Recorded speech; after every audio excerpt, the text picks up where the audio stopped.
All right, welcome back to another episode of Are You Not Entertained podcast, and this is episode 24. So let's just jump right into the juicy gaming topics for this week. Is Xbox collapsing or rebuilding? Because after the last few weeks, we've heard the word sunsetting floating around, leadership changes, strategy shifts, and now a new CEO openly talking about exclusives again. What? So what is this? Quiet end of the Xbox era as we know it, or the beginning of a reset? Because when a company starts reshuffling power and redefining its identity, that's not a small effort. That's a survival mode. Here's why this matters. Xbox has been shifting towards multi-platform, cloud-based, and subscriptions for, I don't know, it seems like forever now. And now we're hearing stronger language about exclusives under new leadership. That's a psychological pivot. If Xbox is sunsetting part of its old model, it could look like a collapse from the outside, but internally, it might be consolidation, trimming what doesn't work and doubling down on what does. So the real question isn't, is Xbox dying? It's, what version of Xbox are they trying to become in the year 2026? All right, so I just want to go on some like pivot things because a lot has dropped, with the firing of Phil Spencer, and I'm going to continue to say firing of Phil Spencer and Sarah Bond. The sunset word is very triggering for a lot of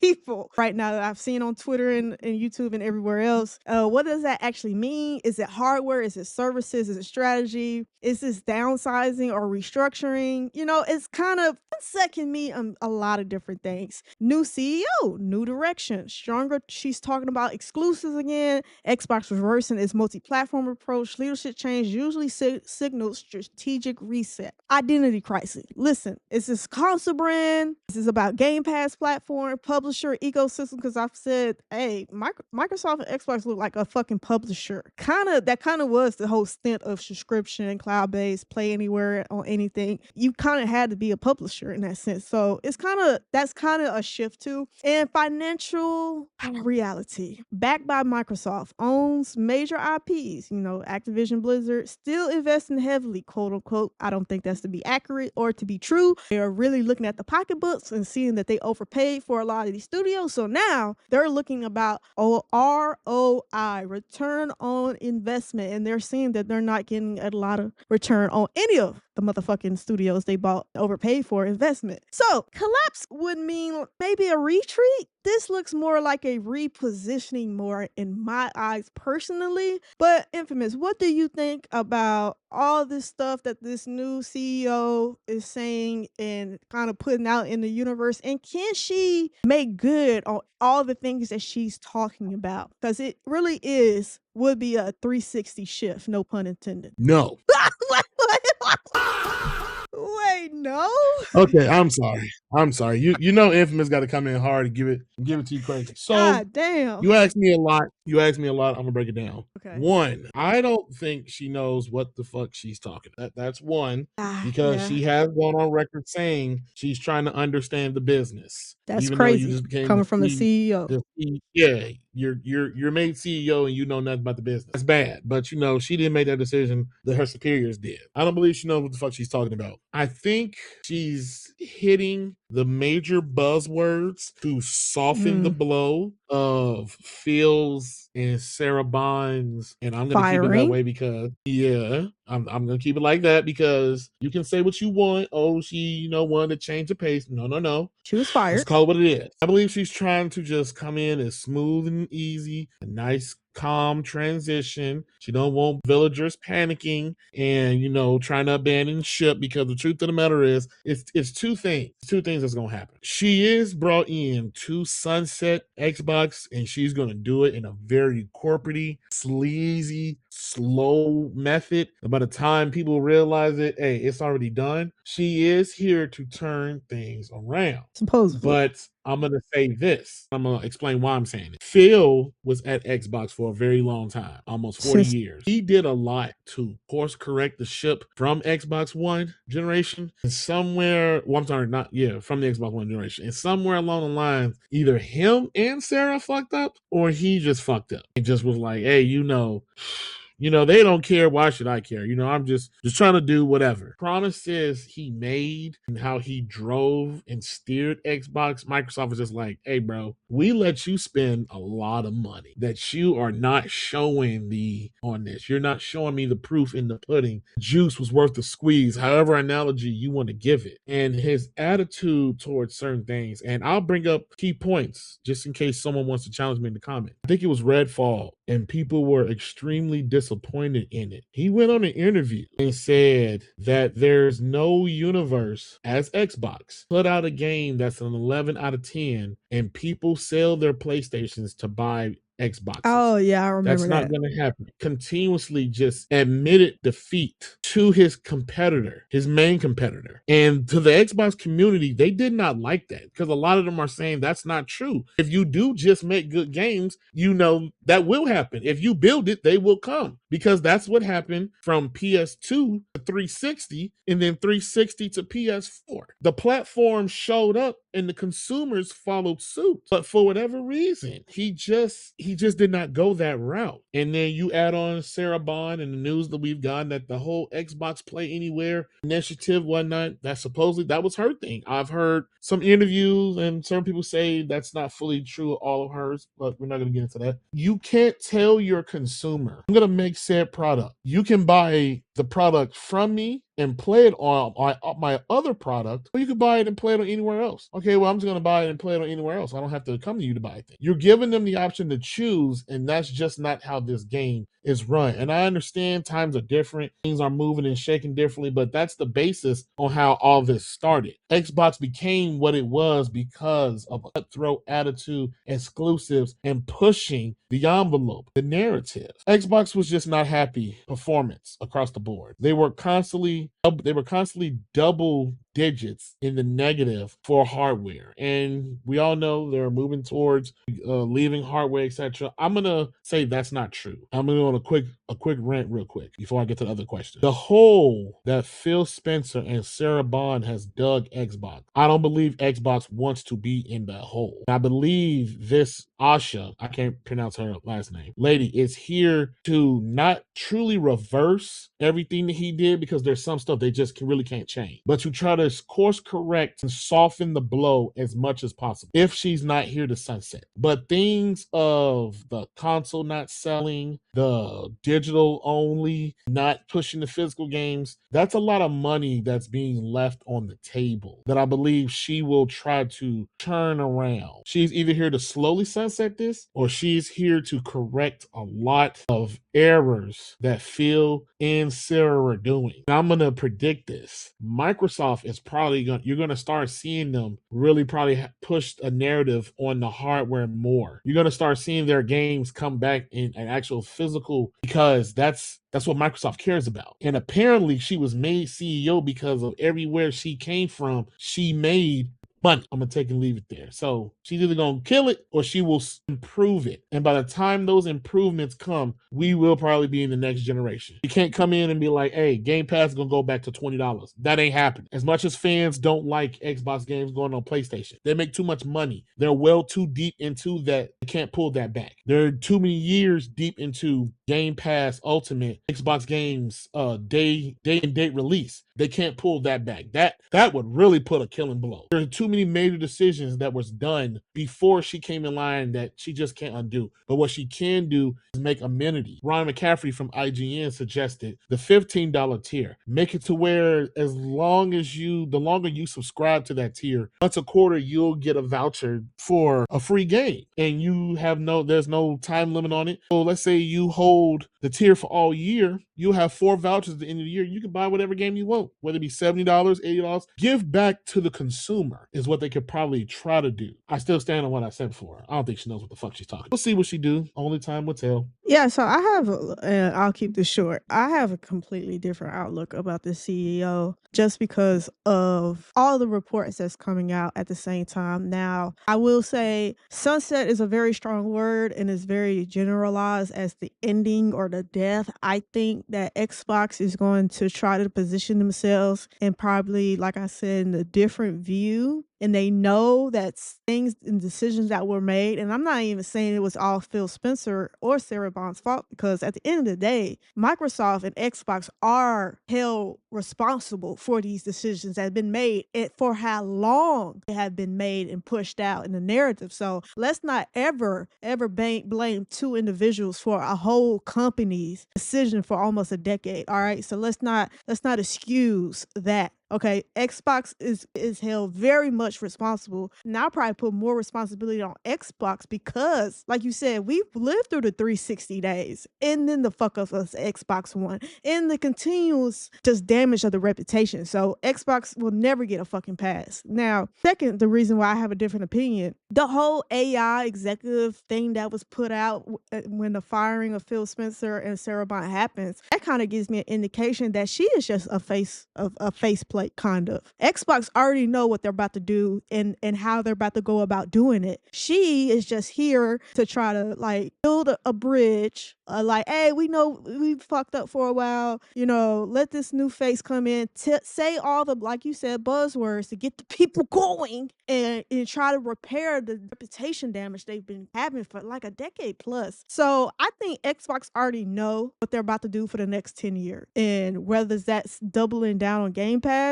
I don't, like you said, they can't contractually, they can't get out of Game Pass because it's contractually and financial liability and just court liability. They cannot renege on the PlayStation cross-platform games that's already been announced, and probably others that's already been signed for that we don't even know about. So that's not going away. There's nothing else you can do about that. But I think Xbox is about to be in repair mode for the next 3 or 4 years, especially before the next generation comes. I think they want to self-repair as much damage and really lock in on who, at the end of the day, is costing us money and making us lose billions, or who is here making us money. So Obsidian, like, that's why that topic is very much important, because Xbox, Microsoft, I said this, they are trying to get in the black. They're not going to continue to lose money as the financial struggles of the economy gets worse. It just doesn't make sense. So yeah, they're looking at the pocketbooks like, hey, you either make us money or you out the door. And that's why Phil Spencer and Sarah Bond ultimately had to get fired, because they cost the company billions of dollars, probably cold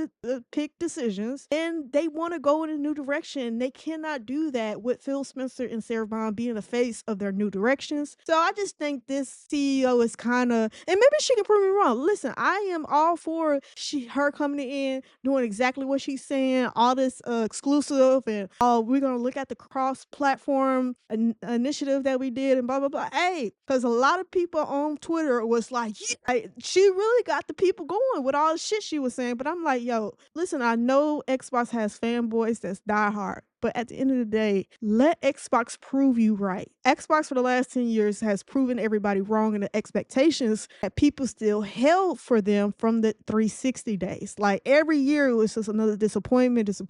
The Halo crossover to PlayStation was another disappointment.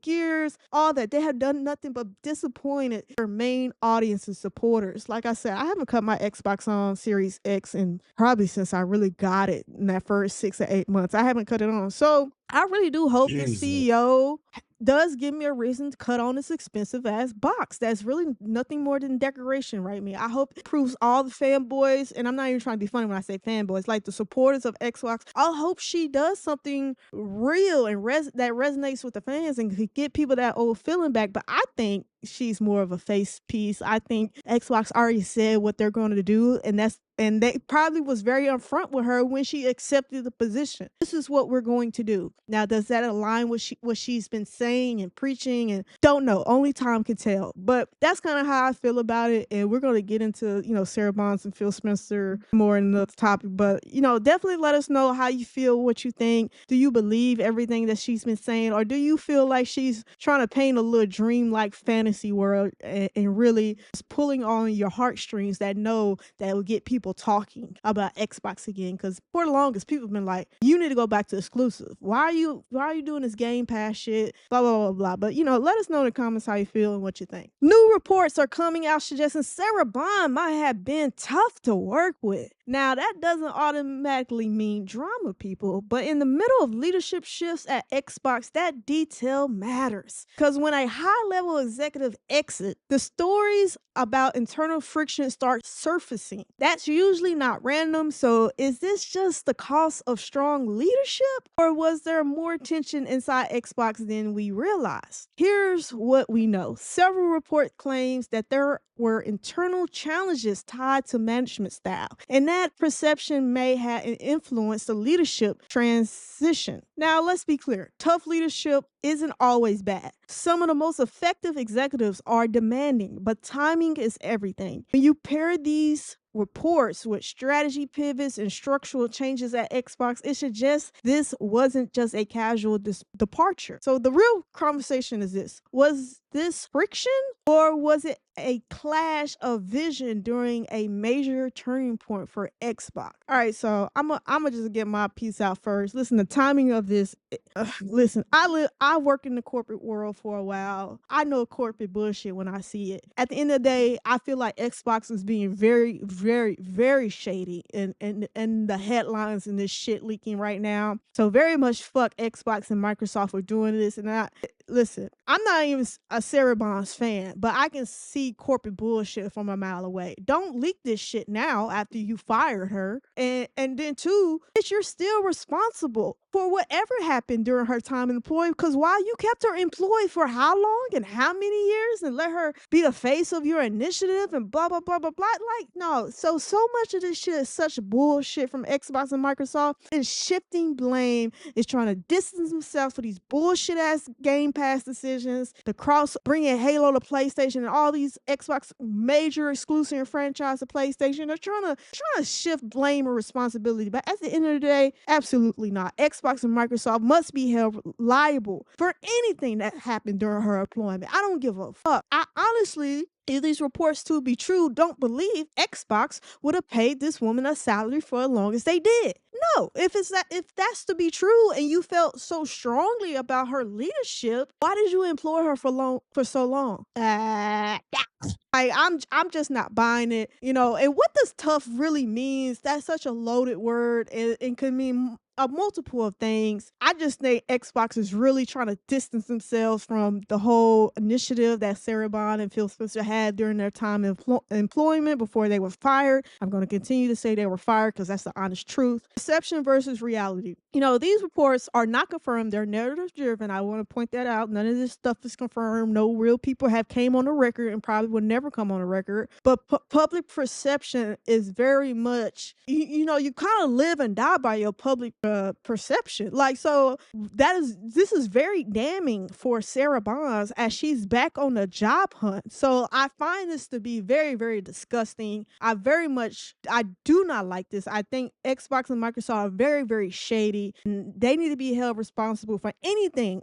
that went on during through Sarah Bonds' employment. And that's just the God honest truth. And I never agree with anything with Sarah Bonds done. I feel like she will lie to fucking consumers. Game Pass is profitable, but then rate Game Pass prices. No, it's not. It's not profitable. Stop lying to me. Sarah Bonds was a liar on a lot of things. She would say one thing, do another. It didn't match up all the time. She would say Xbox is in this great position and blah, blah, blah. And you look at Xbox financials and no, they're not. They're actually bleeding money every year, and it's well reported and well documented. So I'm not going to apologize for Sarah Bonds and maybe, some decisions that she co-decided on with Xbox being firmly, because you wouldn't employ somebody that they wasn't pushing your narrative. Like, never in my life. I'm a $1 billion company, $1 trillion company, whatever Microsoft is, and employ somebody who is not working well with others, because I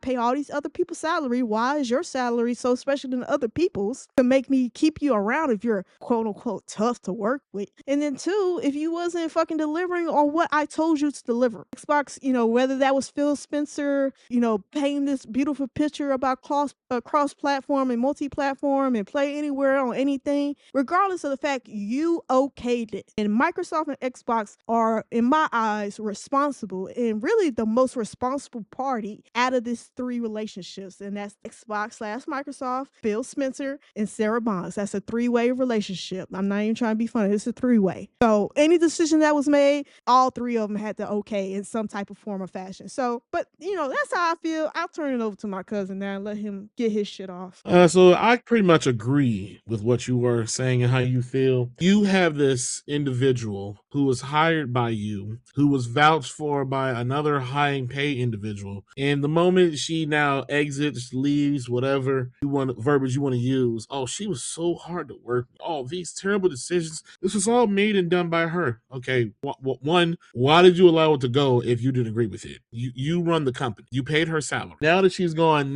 why now is anyone coming out saying anything about this? It's clear that public perception of the choices made by her and Phil are not well liked. And rather than Microsoft coming out and saying, hey, we fucked up. We have tried to do the best that we can. We've made some struggles. We've stumbled. We're going to fix it. No. They couldn't do that. They go on the route of scapegoating. Hey, that person that just left, hey, it was all they're doing. They did this shit. Okay, did you not clear it? Do you not run the company that she ran? Do you not pay their salary? Did you not hire her? Did you not make the choices to employ her and okay her decisions? Like, come on now, people. What are we doing? What are we doing? I'm not going to draw this out long. It's a very shady, very slimy business tactic. I mean, if you even want to look at it in one way, and I'm not giving an excuse, oh, no one wanted to say anything because no one, wanted to backlash, questioning the woman at the company. No, we're not even going to do that here. We're not going to do that. The way that how they're blatantly smearing this woman's name and image, and it's funny that you're doing this, but she no longer works there, so you can't even get her side of the equation, and now everyone's going to run with this narrative like, oh, she's just difficult to work with and makes bad business choices. How? You had her in press conferences. You had her in interviews. You had her, sometimes full-on advertisements on her own, smiling and just making decisions. Now, I will say one thing. She is a liar. I stand on that. She lies. Her and that other lady y'all used for the Game Pass price increase. You got some liars, but Microsoft, just get y'all shit. Like I say, I'm not gonna draw this out because this is ridiculous. This has been going around like the last couple of days about this, and everybody is running this narrative like, oh, she was just so terrible. Everything that was done by Xbox, it was all her fault. Tell me this one little woman just made all these choices for this billion-dollar sector of this trillion-dollar company, and ain't no one say anything. No one said, hey, no, we're not gonna do that. We're gonna try this instead. No one said this. No one was too afraid to speak up. No, we're not doing it. We're not doing that here. It's really disgusting. I didn't want to do this, but listen, and I'm well documented saying, I am a 360 lover. That really was my first system I saved up for, whatever cost. So I'm very much, a diehard, like, oh, I want Xbox to go back to 360 days, but never did I ever blame Sarah Bond or Phil Spencer entirely for the fuck up of the transition after 360, because it's just not practical. Bro, a billion-dollar company is not going to let somebody continue to. It's just the amount of time she was employed too, and she had the backings of Phil Spencer for so long. Like, you're not about to paint this picture like, oh, I didn't. How convenient. I didn't.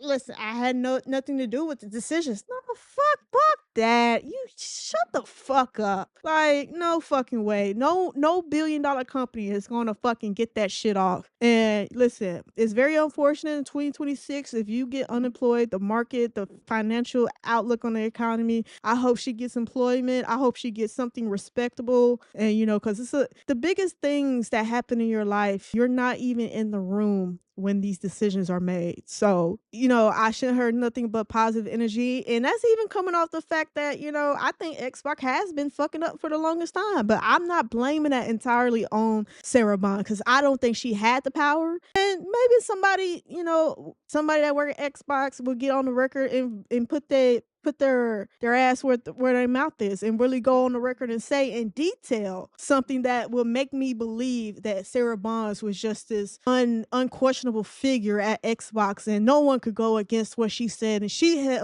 all this autonomy. No, listen, it's gonna be very hard for me to ever believe that. But let us know in the comments what you think, because this topic has been running rampant, and I really wanted us to touch on it because it's really disgusting. In the fucking diehard Xbox fans, bruh, at the end of the day, Xbox has to be held responsible for some of this bullshit. You cannot just blame these two people that were fired. Xbox are responsible. At the end of the day, no matter who they employ, Xbox is responsible. We cannot forget that. We give so much fucking grace to these companies, and because we got such brand loyalty, at the end of the day, let's have some common sense. At the end of the day, Xbox ain't no bitches, okay? They've been in the gaming industry for long enough to know better, to know, hey, when to pull the plug and when shit ain't working. For whatever reason, they let this shit go off for like 7-8 years. Ever since the Xbox One, they've been letting this shit go off. Let Phil Spencer run rapid. Supposedly Sarah Bond run rapid. So I'm not buying it. It's very disgusting. But let us know in the comments below. Maybe you got some information we're not privy to. But at the end of the day, I'm holding Xbox and Microsoft responsible more than I'm holding Sarah Bond and Phil Spencer of the fuck ups that's been happening since this company. Is this Ubisoft's last real chance? Because right now the future of Assassin's Creed is reportedly in the hands of 3 key decision makers. At the same time, Ubisoft is promising big things for Far Cry next chapter. After cancellation, after restructuring, after fan fatigue, this isn't just another release cycle. This feels like a make or break era. And if these next move misses, Ubisoft doesn't just lose hype, they lose trust, and potentially they lose the company at the end of the day. Here's why this matters. Assassin's Creed is Ubisoft's backbone. Really, I think their first major hit, I want to say. Maybe, I don't know, I can't really remember. If leadership narrows creative control to a small inner circle, that can either mean focused vision or creative bottleneck. Meanwhile, Far Cry is being positioned as a major comeback moment, but promises don't move stock prices. Execution does. Ubisoft has trimmed projects, consolidated teams, and is betting heavily on fewer, bigger hits. So the real question isn't, will the next game sell? It's, if these next 2 franchises stumble, what does Ubisoft even pivot to at that point? All right, so I want to just get the main points off that I have come aware of. So reports suggest the franchise's future is now concentrated in the hands of 3 key decision makers. Martin Sterling, he worked on Revelations, Black Flag, Origins, and Valhalla. This Gene guy, he was from Origins, Black Flag, and Francis D. Billy, he worked on Origins and Valhalla. And I want to point those 3 out. They worked on Black Flag and Origins, which a lot of people, they hold those entries in the later Assassin's Creed title and in such high regard. So it's not surprising that these 3 people worked on some of the more recent, well-received, outside of fucking Valhalla, Assassin's Creed titles. And I can kind of see what they're going for, because they're going for not a reboot, but this is like their 3rd reboot, because Origins was the reboot originally for the Assassin's Creed titles. So these Far Cry comeback promises, Ubisoft is signaling big things for the next Far Cry. There's been fatigue, criticism, expectations are high, promises are easy, but execution is just where Ubisoft has not, they just haven't been able to execute on a lot of things that they've been promising, and then why a lot of games were unfortunately canceled or axed. So I guess the question is, if they have a more focus on fewer games, will that mean bigger success? And Ubisoft has a lot of trust problems right now between the consumers and the maker in the studio, because it's just been nothing but turmoil from Ubisoft in the execution of their games, and tone deaf between consumers and what they actually put in their games and what's being asked of them. They don't ever fucking hit on. They've been very tone deaf. Some of the people in executive positions have went on the record saying, crazy, outlandish, clown-like shit to the consumers, basically shitting on people that spent hard-earned money on their fucking franchise titles. Yeah, trust is very much broken between the consumer and Ubisoft, and I'll be very interested, as they try to dig themselves out of this fucking hole, because I think Ubisoft, outside of Bethesda, is one of the most hated studios in 2026, and there's really no, you can't get no lower in the fucking ditch hole than Ubisoft and Bethesda right now, for in a lot of people's eyes and a lot of consumers, because they just been doing shit opposite of what consumers want. But Infamous, let me know, what do you think about all this news and headlines that's coming out of Ubisoft after all the news of their cancellations in their titles that they did? Because I think they had, what they said, they had 13 titles in being developed at the same time, one point before all the cancellations. I'm like, who the fuck do you think you are? So I can see what Ubisoft is trying to do. They are in panic mode. They are at such a low bottom that they just need something. They need some type of win. They're that guy in Vegas that he finds a quarter rather than using it to try to quench his thirst. He's gonna play a machine to try to get something back, something of lost money he had. I hear those names you listed off, and I hear the accolades you gave them and what projects they were in. I think that it's in good hands because I loved Black Flag. I would have placked that if it was not for the multiplayer trophies. And I'll say it here. I don't care who judges me. Yo, I hate Assassin's Creed. I hated Assassin's Creed multiplayer. That hide and go seek shit, that wasn't for me. Black Flag, Origins, and I'm game because those are my top favorites right there. And I'll even say this: while everyone, especially Ubisoft, is trying to chase live service or games as a service, they go at it wrong.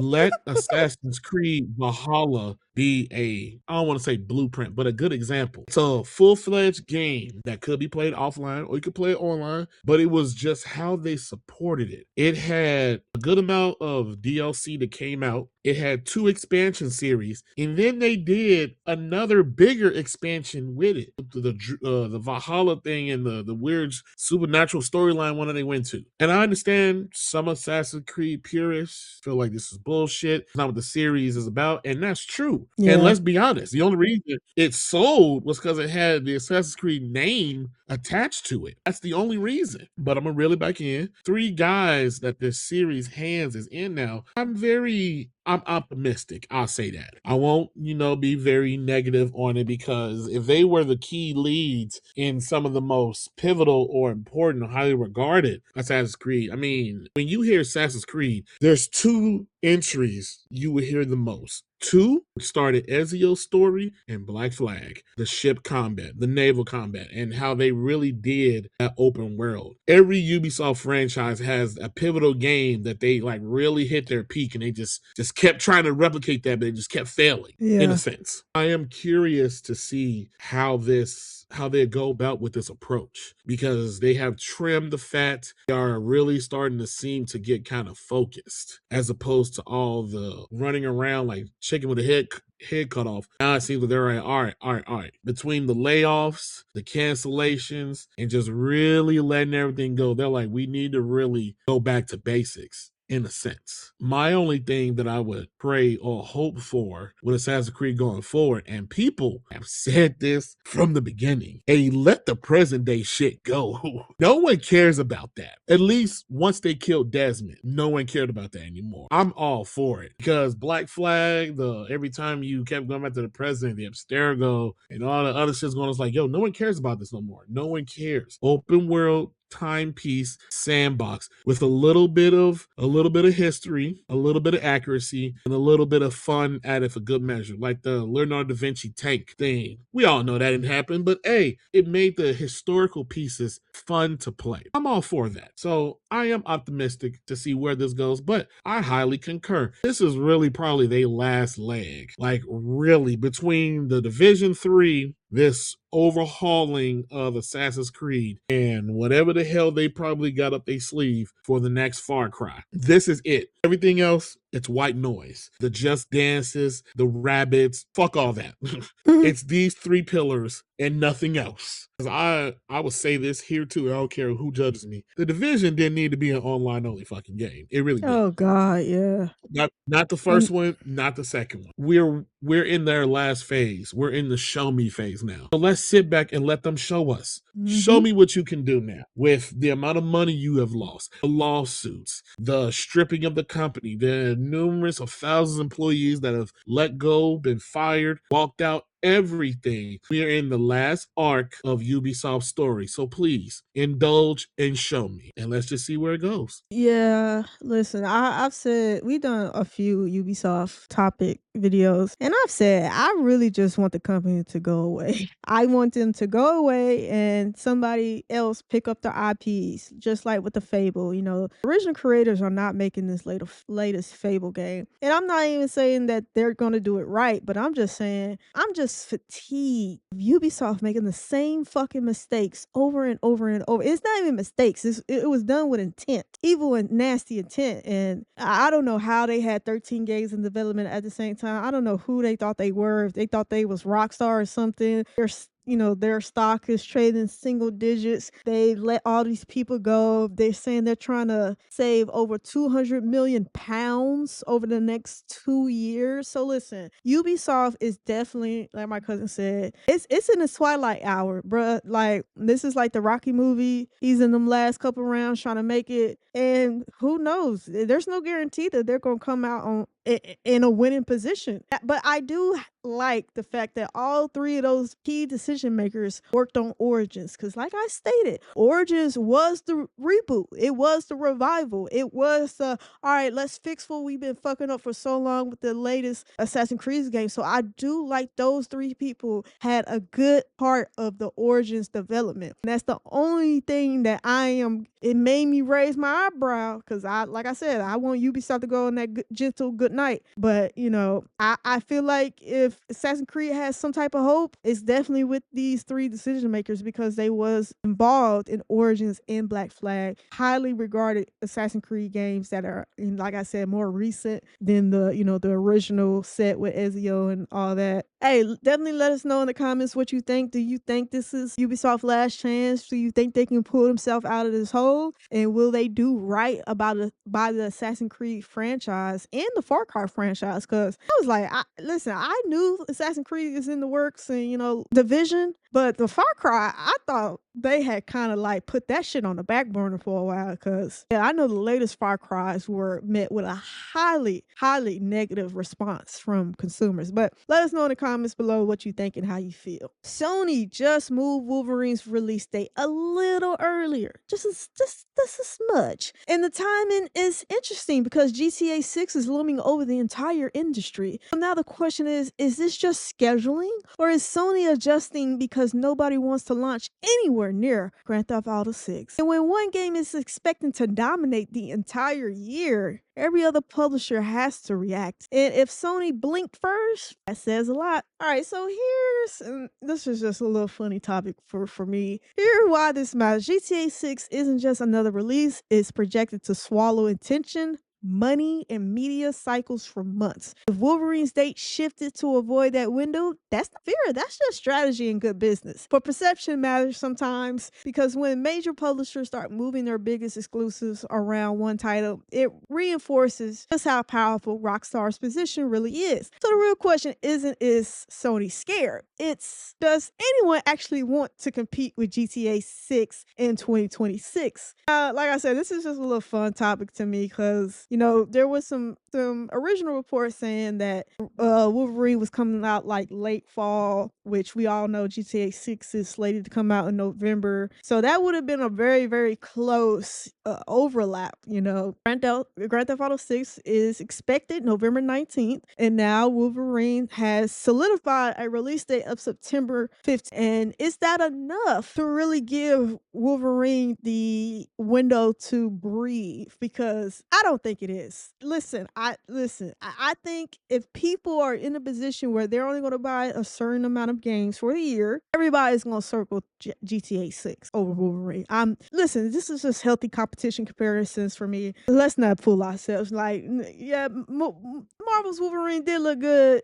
Yeah, okay, but no one's going to pick Wolverine. I would think, and maybe I'm wrong. Comment down below. Will pick Wolverine over GTA 6. It's just not happening. So if you're like in that, listen, if you're in that frame where you're only going to buy a certain amount of games, I mean, would you pick Wolverine? Would that still be one of the games that you buy? And let me just be honest too, and I'm going to be completely transparent. I'm going to use my platform responsibly. I do not like the game makers from Marvel. They make the Spider-Man games. Insomniac Games is what you're Insomniac Game. I do not like them particularly. They just don't make games for me. I didn't like the Spider-Man games. I felt like they killed you with all these fucking combinations and all this other shit. And, they didn't put the multiplayer like I thought they were, and everybody expected they would. They didn't do that. They was really tone deaf with that. So Wolverine is definitely not one of the games for the year that I am penciling in for my money. So I'm just going to be transparent.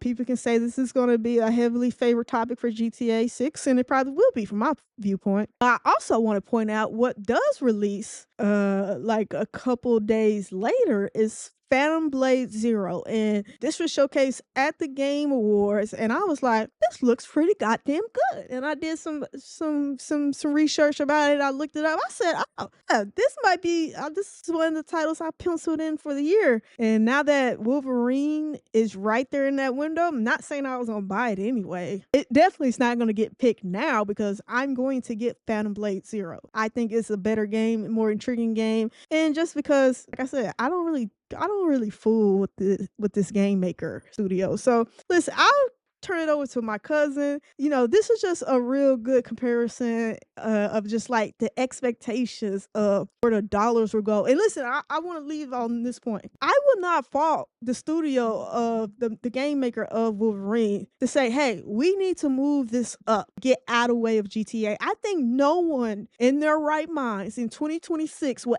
ever go toe to toe with GTA 6. I think that would be business, game sales suicide. So I'm not faulting them for ever saying, hey, let's move the release date up a little earlier. Okay, let's just, it just makes sense. So I'm not going to fault them. I'm not going to shit on them. But I just want to point out that put them right in the way of Phantom Blade Zero for me. And if you had to put my head to the pavement, I'm going to pick Phantom Blade Zero 11 out of 10 times. Because I'm going to be honest, I probably won't play this Wolverine. Just because if it's anything like the Spider-Man games, how I expect it to be, and maybe that's just I don't know, that's some messed up on me. Maybe it'll be totally different. I do have room to be wrong. Yeah, I'm gonna pick Phantom Blade Zero over Wolverine. I don't know where my cousin stands, but I'll let him go. Well, I'm not like my cousin. I am gonna buy Wolverine. I'm gonna buy both, Phantom Blade and Wolverine. No, you're not. You're gonna make me buy one of them, and we're on a game share. Oh, well, yeah. Well, I'm gonna play both. I'm gonna say okay. I'm gonna fucking play both. God damn it.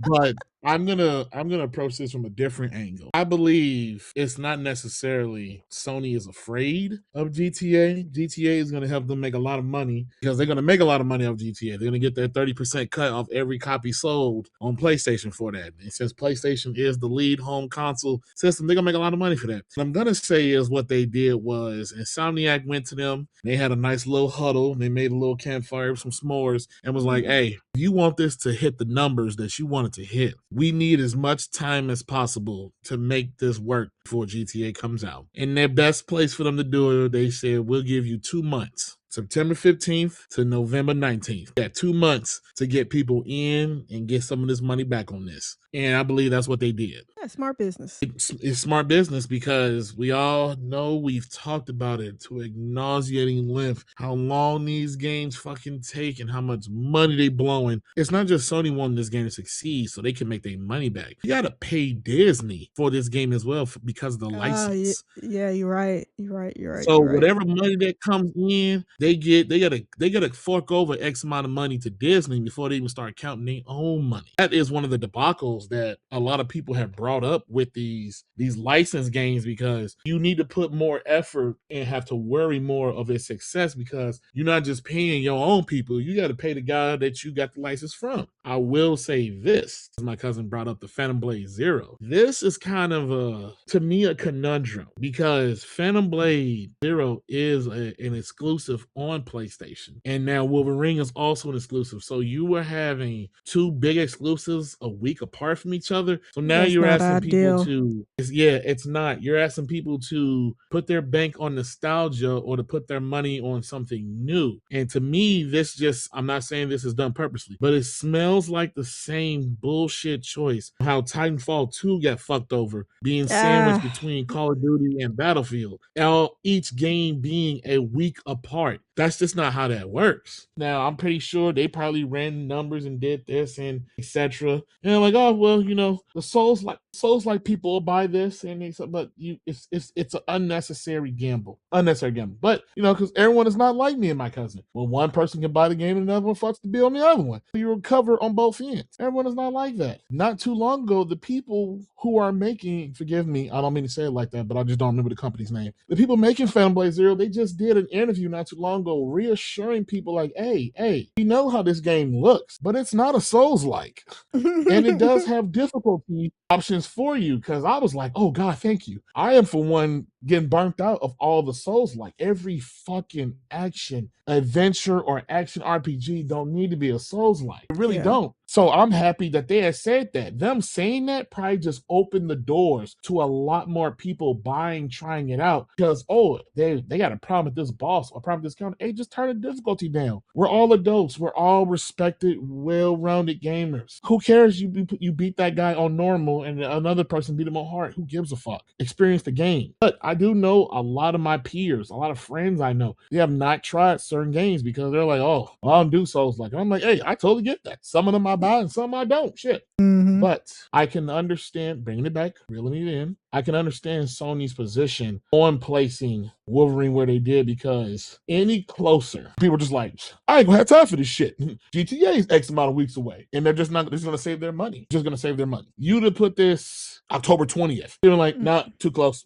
Ain't got time for this. Even if they could buy it and beat it in a weekend, why put that money on this? We're not gonna have my money on sweet GTA. I understand it, but I'm gonna say this before so I can round this off. Me personally, and I'm not the only one who feels this way, the announcement of this release date came out of nowhere. I believe this was done to shut people up, to stop them from giving Sony the shit they are getting, because they shut Bluepoint down. I'm going to say that wholeheartedly and truthfully. When the announcement came that Bluepoint's being closed by placing everybody, them villagers, they were getting their pitchforks. People were loading up their pickup trucks. It's finna be problems. And then just out of nowhere, hey guys, hey, look over there, shiny new object. Oh, Wolverine got a release date. It was the dog in the squirrel moment. Squirrel. We'll see how it pans out. I'm looking forward to it. I'm not like my cousin. I actually did play Spider-Man games, I have played played them, and them. do I enjoy just didn't them. like them. I played them. Yeah, no. I was giving you credit. I'm saying I have played them, liked them, and I do enjoy Insomniac. I think they are one of PlayStation's really premier studios. I look forward to them. I look forward to Insomniac games. I like. Yeah, definitely let us know if you're one of the people that will buy Wolverine and GTA 6 and Phantom Blade Zero, or do you think it's very unfortunate and really, just a consequence of doing business that PlayStation has positioned two exclusives so close to each other? Let us know in the comments how you feel and what you think. And, listen, I'm not, like I said, no one in their right mind would go toe to toe with GTA 6. It would just be business suicide. Like, I want to end off like I am acknowledging that, having two exclusives so close to each other, I don't think is very ideal for Sony or PlayStation. So we'll have to wait and see, but let us know how you feel in the comments down below. Nintendo Switch 2 is off to a solid start, but it's already trailing behind the PS5 sale pace. And that's not nothing, because when you're following up one of the best-selling consoles of all time, expectations aren't good. They're supposed to be dominant. So is this just a slower launch cycle, or is Nintendo facing a different kind of competition this generation? Because early momentum matters more than people think. Here's what makes this interesting. PS5 had supply issues early on. Pandemic launch, well documented, and still managed to be explosive long-term growth over time. Switch 2, on the other hand, entered a more stable hardware market compared to the PS5, but without the same, driven hype wave. So the comparison isn't perfect, but it's revealing. Nintendo doesn't need to beat PlayStation in raw power. They never have. But Switch 2 isn't outpacing expectations early. Investors and fans are going to start asking, is this another phenomenon like the original Switch, or just a strong sequel? All right, so like I said in the intro, the PS5 launched in a very, very crazy point that no one was expecting. Scalpers was running rampant, and really anytime that the PS5 console became available to purchase, it would instantly sell out. We talking about that people were buying bots to try to get their hands on this motherfucking system, because scalpers had already bought bots and was clearing out the fucking inventory. So you gotta really frame the situation these two consoles launched in. Switch 2, it was very more stable. Hey, things were very much on the shelf. You can go in the store and then buy these said products. So, that contents matter. I'm never going to downplay that. And they have different value positioning. PS5 sells, quote unquote power, even though the Xbox is more powerful than the PlayStation. But Switch 2, very much a Nintendo IP nostalgia grab. It's portable, which the PS5 is not. So they have that whole portable ecosystem and customer base that the PlayStation 5 doesn't have. I mean, I know they've launched some things, some handheld type devices, but really the handheld space has been switched for a long time. Steam Deck came along and blah blah blah blah blah. Long-term play is really what I want to emphasize. The PlayStation is, I think they already eclipsed 90 million consoles sold, I believe. And so Switch 2, I'm not saying needs to hit 90 million. When you compare it with the Switch 1 sales in the quick pace, the momentum of that pace that Switch 1 maintained for such a long period of time, it's kind of like, well, I don't know if Nintendo can do that again. And my cousin has funnily pointed out that Nintendo doesn't really have back-to-back success consoles. How he put it in one of our past videos. But this is not to say that the Switch 2 is dead, is dying. We just had the Nintendo Direct that I thought was a very strong and really one of the most strongest Direct I've seen out of Nintendo, with the most amount of third-party support. Not saying that those third-party ports are going to be stable. That's something that we'll have to wait and see. When you compare the numbers in the pacing of Switch 1 to Switch 2, even when you compare it with the PS5, but I know they launched in different fucking eras of financial stability, it's kind of like the question is lingering, like, man, can Nintendo get lightning in the bottle back-to-back consoles?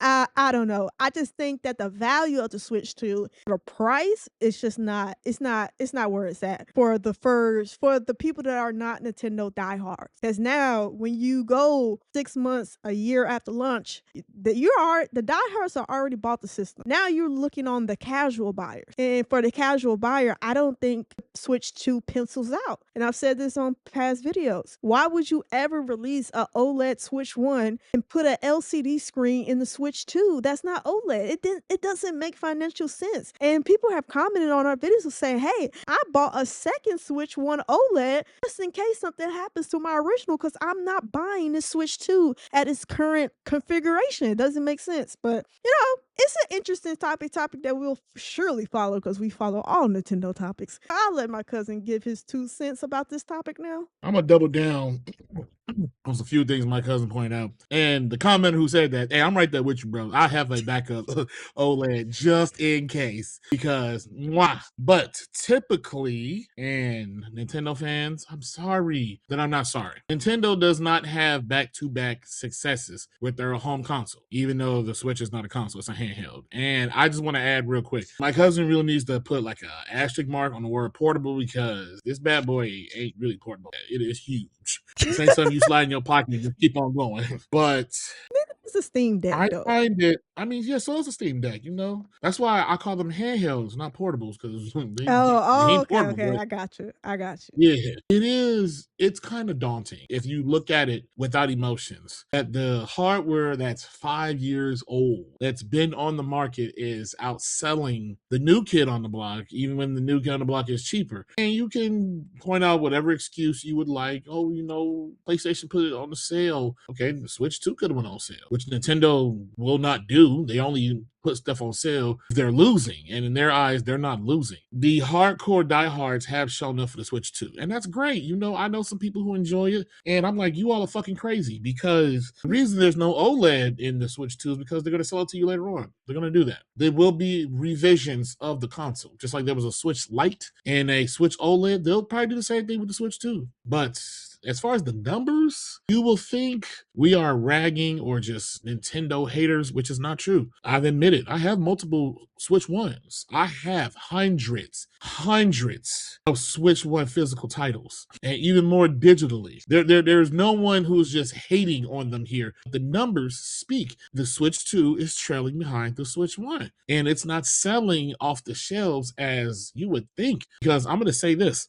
This is me going back to being an old guy. When Switch 1 came out, it was kind of like the Wii. You could not find a Switch to save your life in like that first year or two, because they were just off the shelf, the same as the Wii. You can also go back and check and fact check me. I always welcome it, that the Breath of the Wild was selling more copies of the game than it was of systems on the market. There were people who bought the game to have it in their hand whenever they can get a chance to have a Switch on them. That's how popular it was. The Switch 2, you can walk into Best Buy, Target, Walmart, GameStop, you name it, and find a Switch 2. And naysayers will say, oh, Nintendo did that on purpose to combat the scalpers. Okay, you may have sold me that on launch day. Launch week, we are well past 6 months. And even though, oh, well, COVID, okay, even still, we're in the RAM-pocalypse. CPU, GPUs, RAM shortages, all that. You can still walk in and find a Switch 2. They are everywhere. People that wanted it bought it. And I commend Nintendo for the Switch 1. Had a heavy third-party support. I commend them on that because, baby, that's one of the reasons why the Wii U failed. It proved you cannot sustain a console with just first-party input. It's not happening. That ain't how that works. But my issue now with Nintendo and its third-party support, one of the niches or one of the aspects that made the Switch 1 so wonderful was not just the first party output from Nintendo, but you had older games that no one could have thought of be put on the Switch and people will buy it back because now it's portable and they can enjoy it on the go. And a lot of times it was probably something, I'm not gonna say a lot. Sometimes it was at a cheaper price. Sometimes it wasn't. Fucking looking at you, Skyrim, because you was at full fucking price. The third party support has continued on Switch 2, but now they're getting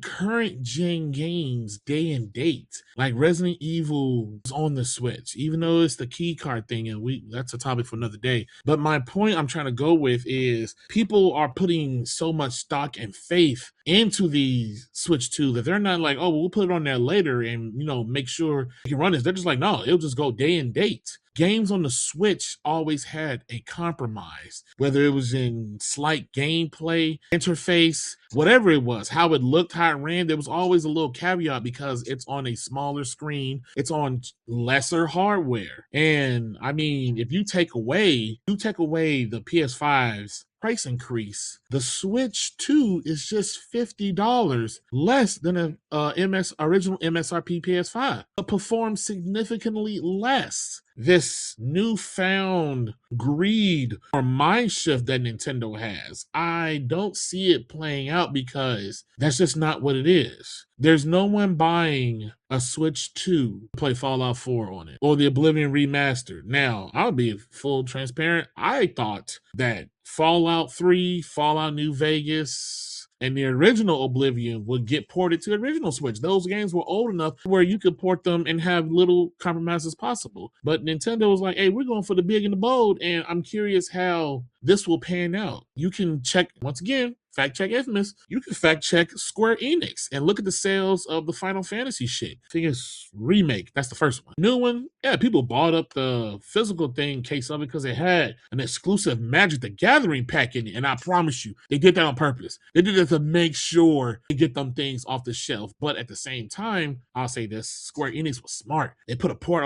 on that thing and they were like, hey, put it at $40. If third parties do that with their older games, I can see this hanging on. But these older titles, lower resolution, lower spec, but you want full price for them, I just don't see it. I just don't see it. Nintendo just does not historically have back-to-back success like that with their, unless it's the handheld. And you can go ahead and say, and me and my cousin, we've talked about this at length. The Switch is not a console. It is a handheld that Nintendo learned to give you the option to put on your TV if you want to. I want to end it off with this. Let's come back to this topic in a year. Let's come back to this topic next holiday. Switch is still abundant. See where the games are at and see if third parties are moving the needle. Let's see what they have in store for the next 3D Zelda, next 3D Mario, in a sense, because that's what really hit, in my opinion, the original Switch. It came out of the door with a brand spanking new 3D Mario that people say is the best Mario ever created. They made Breath of the Wild, which everyone in their fucking mother just act like it's the second coming, but which it's not.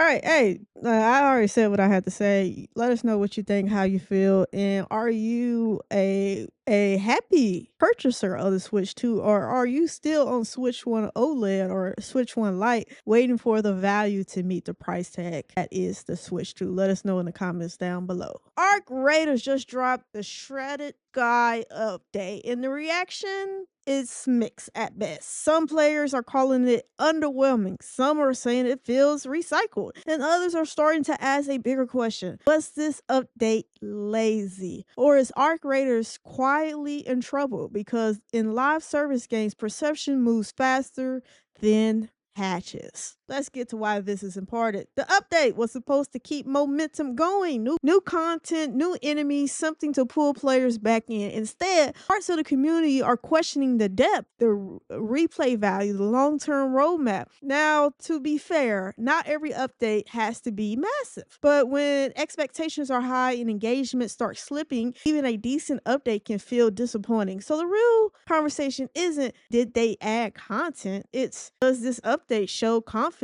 Or does it feel like they're buying time, possibly? I am a player of Arc Raiders. I won't say that I'm very good at it. I think I'm on level like 20, and I still feel like I don't really know what I'm doing half the time. Most of the time. The community feedback that I've seen on Twitter, YouTube, TikTok is very much mixed. People feel like it's not meaningful content, minimum gameplay depth, recycled under underwhelming additions, and it just fuels backlash. And a lot of people are comparing this to Marathon, which I think some of that is just paid marketing and advertisement of Bungie and PlayStation, that they're trying to discredit how good Arc Raiders numbers and streak has been to prop up their game, which rightfully so. Hey, shit on the competition while promoting your game. I mean, business 101. Now, expectation versus reality. A lot of people did have high expectations because this is supposed to be a meaningful update. I will concur with that. A lot of people did have their expectations a bit high, and maybe that wasn't realistic. Some backlash is normal live service game. Not every update is going to be met with this over positive reaction. But live service games live and die by the players' engagement and how they feel about new drip feed content. And listen, I just want to state that Arc Raiders numbers are still very, very good. Let me not ever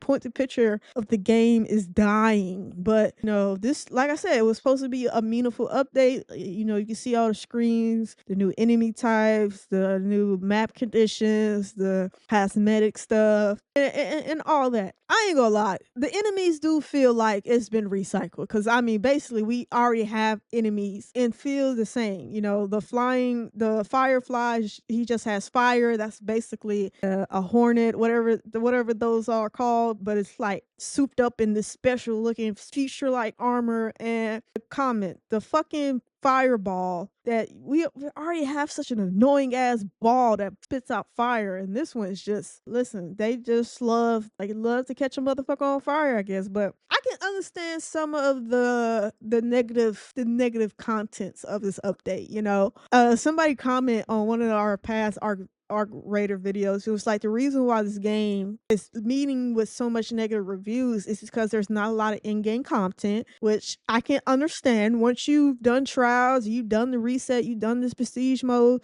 I mean, he said, like, listen, after you've done everything, there's nothing left to do to entertain you but PvP. And there's so much fucking backlash about PvP and rats and all that shit. So I can totally understand people in that framework. I understand. I can totally get it. Do I agree with all the negatives? Some of it is a little overblown. I think some of it, a lot of people, like I said, I feel like there's money behind some of these headlines from Bungie and Marathon. I don't care what nobody says. Listen, you aim for the big fish in the pond. You do everything to discredit that motherfucker so you can have a place in the said pond. At the end of the day, and we'll get into Marathon a little later in another topic, but I'm not leaving Arc Raiders just because of this mixed perception from this update. I think I've invested $40, so I'm going to play this game until I feel like I got my $40 worth. That's for one, because I don't invest in live service games. So I'm riding with this one to Arc Raiders till the fucking wheels fall off, and I probably won't start getting good in the game until everybody else stop playing. But like I've said to my cousin, I am not spending another $40 on another live service game. I just don't have it in me, as someone who always preaches value and make your money, make these people earn your money and stuff like that. Listen, Arc Raiders was the first at the bat, and for better or for worse, I'm riding till the wheels fall off, because I'm not spending another $40 on a live service game. I'm just not.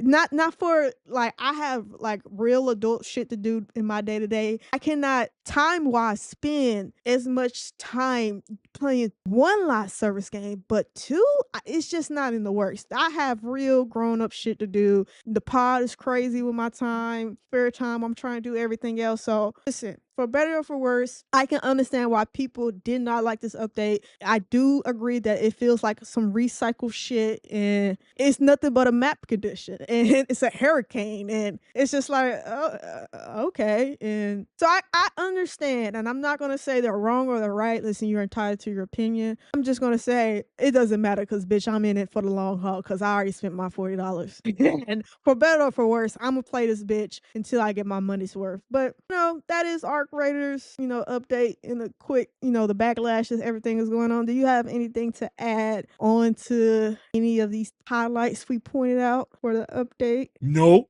Yeah, I figured. I can't even get this motherfucker back. He played it one time, got his shit pushed in, and never wants to play this bitch again. And I'm like, no, motherfucker, I spent $40. You gonna play this bitch, but I have not gotten this that's motherfucker not back on true. this game. That's not true. That's not What's true. not true? I got my shit pushed in once, and then I did come back. But that because lately, we were playing. No. In all honesty, even you have just admitted we just haven't had the time to play this or whatnot. Yeah, even shit that I have bought that we were supposed to play or get into, we just have not done it. Life keeps lifing. Yeah, now I didn't say, hey, I just want gon' play with you, but it's a hard sell.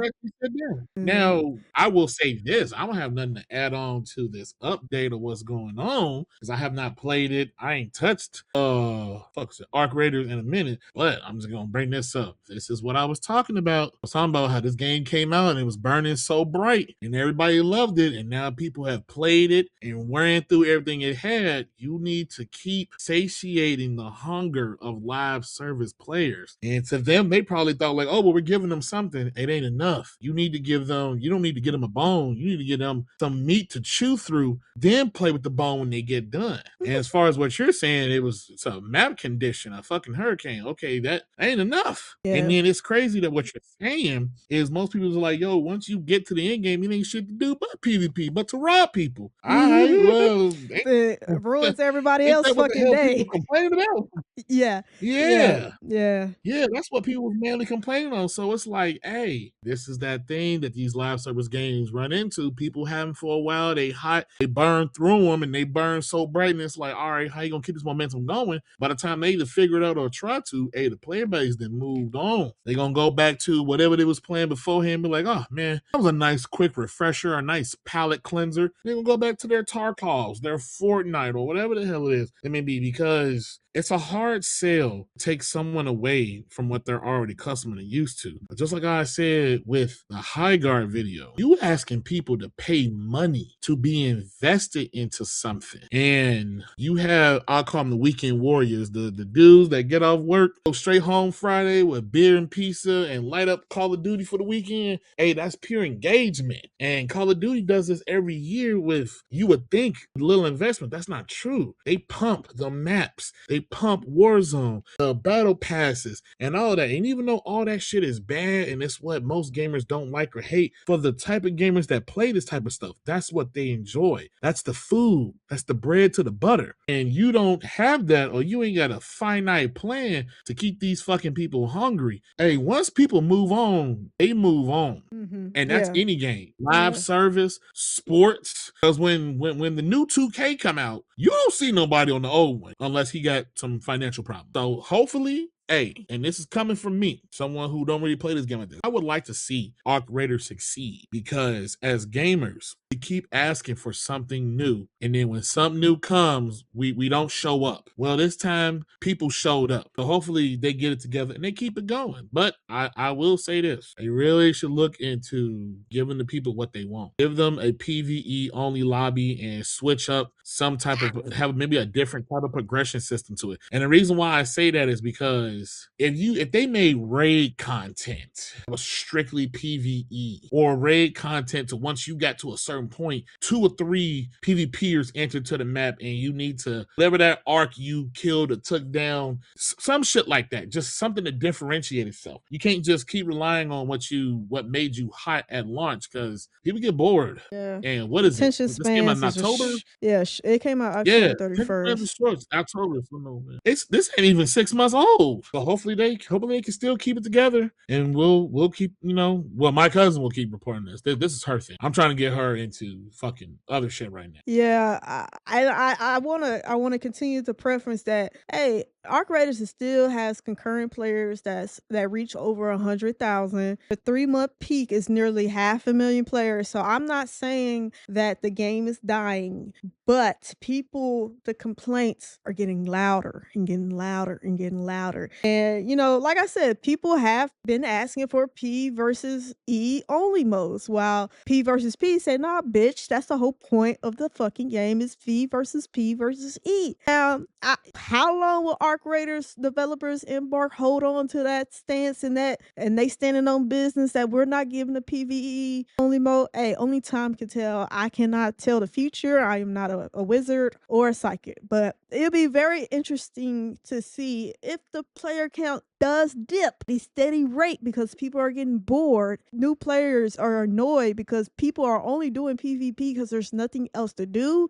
I mean, what is going to blink first? What is going out of the chicken race? Who's going to blink first? Is it going to be the players or is it going to be Embark? I'll be very interested that development over time, but only time can tell. It's we're not even 6 months in, like my cousin said, but Arc Raiders hopefully has a long road ahead of it, and it can hopefully self-correct sooner rather than later, because like my cousin said, hey, some people move off shit and they never come back. That's why that Helldivers 2 two-year player count peak after 2 years of release was very much a phenomenon. That does not happen normally in live service games. Motherfuckers don't come back to a game 2 years later and make the numbers fucking run rampant. That's not the norm. So we'll just have to wait and see. Let us know in the comments down below what you think. What are your predictions? Do you like this update? Do you feel like the negativity is overblown? Or do you kind of get what people saying, like, hey, the enemies, I really did have more expectation for a new enemy type. I ain't gonna lie. And when I saw what I saw, I was like,